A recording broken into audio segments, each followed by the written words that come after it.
എളുപ്പത്തിലും നല്ല ടേസ്റ്റി ആയിട്ടും തയ്യാറാക്കിയെടുക്കാൻ വേണ്ടി പറ്റുന്ന നല്ലൊരു പലഹാരത്തിൻ്റെ റെസിപ്പിയാണ് ഇന്ന് കാണിക്കാൻ വേണ്ടി പോകുന്നത്.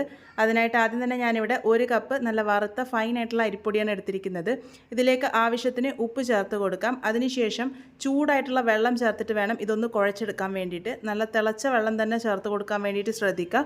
വെള്ളം എപ്പോൾ ചേർക്കുമ്പോഴും കുറച്ചായി മാത്രം ചേർത്ത് കൊടുക്കുക. എങ്കിൽ മാത്രമേ നമുക്ക് കറക്റ്റ് പാകത്തിന് റെഡിയാക്കി എടുക്കാൻ വേണ്ടി പറ്റുള്ളൂ.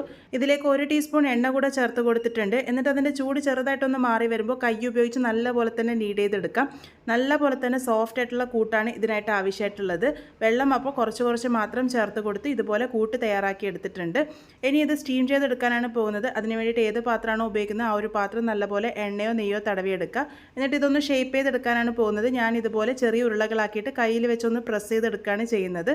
ഇതുപോലെ എല്ലാം തന്നെ ഷേപ്പ് ചെയ്തെടുത്തിട്ടുണ്ട്. ഇനി ഇത് ആവി കയറ്റിയെടുക്കാനാണ് പോകുന്നത്.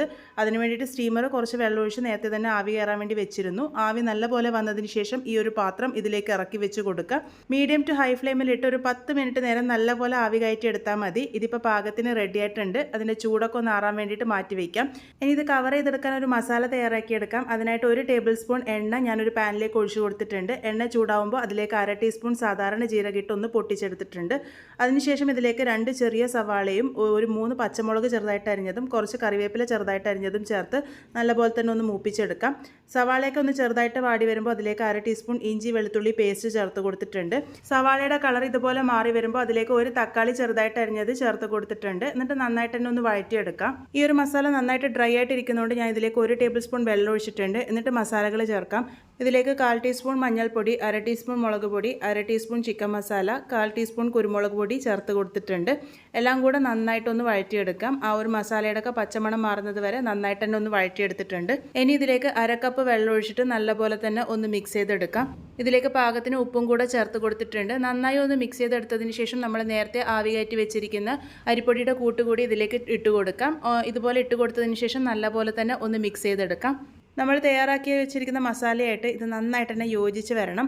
അപ്പോൾ ഇത് അടച്ച് വെച്ച് ഒരു 5 മിനിറ്റ് നേരത്തേക്ക് നല്ല പോലെ തന്നെ ഒന്ന് വേവിച്ചെടുക്കാം. അപ്പോഴേക്കും ആ ഒരു മസാലയായിട്ട് നന്നായിട്ട് ഇത് യോജിച്ച് വന്നിട്ടുണ്ടാകും. ഇപ്പോൾ ഇത് നല്ലപോലെ തിക്കായിട്ട് വന്നിട്ടുണ്ട്. ഈ ഒരു പാകത്തിനാവുന്നത് വരെയാണ് ഞാനിപ്പോൾ ഇത് വേവിച്ചെടുത്തിരിക്കുന്നത്. ഇനി ഇതിലേക്ക് ഏറ്റവും അവസാനമായിട്ട് 1/2 കപ്പ് തേങ്ങ ചിരകിയതും കൂടെ ചേർത്ത് നല്ലപോലെ തന്നെ ഒന്ന് യോജിപ്പിച്ചെടുക്കാം. ഈ ഒരു തേങ്ങ ചിരകിയതും കൂടെ വരുമ്പോൾ ഇതിൻ്റെ രുചി ഒന്നും കൂടെ കൂടും. നല്ലപോലെ ഒന്ന് മിക്സ് ചെയ്തെടുത്തതിന് ശേഷം ഒരു 2 മിനിറ്റ് നേരത്തേക്കും കൂടെ ഞാനിത് അടച്ചു വെച്ച് നല്ലപോലെ തന്നെ വേവിച്ചെടുത്തിട്ടുണ്ട്. ഇതിപ്പോൾ പാകത്തിന് റെഡി ആയിട്ടുണ്ട്. നിങ്ങൾക്ക് ഇതിൻ്റെ മുകളിലേക്ക് വേണമെങ്കിൽ കുറച്ച് മല്ലിയില കൂടെ ചേർക്കാവുന്നതാണ്.